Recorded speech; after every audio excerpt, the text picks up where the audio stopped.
نەنفیکشن یاخود ناخەیاڵی چێ و جۆرەکانی چین؟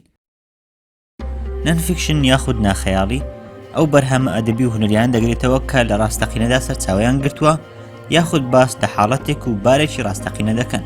بابەت و دایالۆگ و کارکتەرەوە بگرە جێڕانەوەکانی ناو ئەم بەرهەمانە ڕاستین و پشت بەلایانی خەیاڵی نەبەستراوە. مەبەست لەم بەرهەمانە پیشاندانی ڕاستی هەندێک لە ڕووداوەکان و گەیاندنی پەیامی ڕاستەقینەیانە، یانیش مەبەستیایدا گەیاندنی زانیاری نوێ بە خوێنەر و بینەر.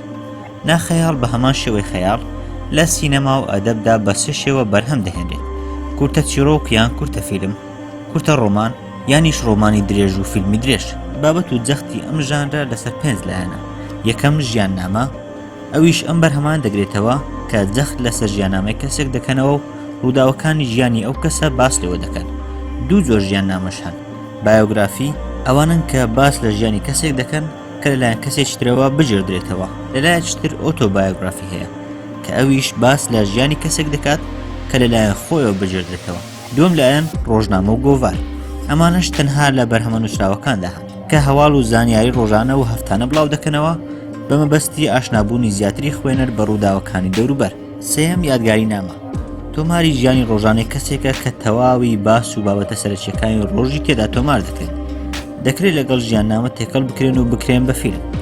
زۆربەی جار یادگاری نامەکان بڵاو ناکرێنەوە و بە تایبەت بۆ دانەرەکەی دەمێننەوە. چوارەم توێژینەوە و لێکۆڵینەوە، ئەمانەش بە هەمان شێوە تەنها لە نووسراوەکاندا هەن. نووسینی ئەکادیمی تایبەتن کە بە مەبەستی لێکۆڵینەوە لە بابەتێکی دیاریکرا و خستنەڕووی ئەنجام و چارەسەرەکان دەنووسێن. پێنجەم و کۆتایی نووسینی زانیاری، ئەمانە لە نووسین و میدیادا هەن. زانیاری لەسەر بابەتێک و لایەنێکی دیاریکراوی ڕاستەقینە دەخەنەڕوو. ئەمە بە کورتی باسێک بوو لەسەر بەرهەمی ناخەیاڵی و جۆرە سەرچیەکانی.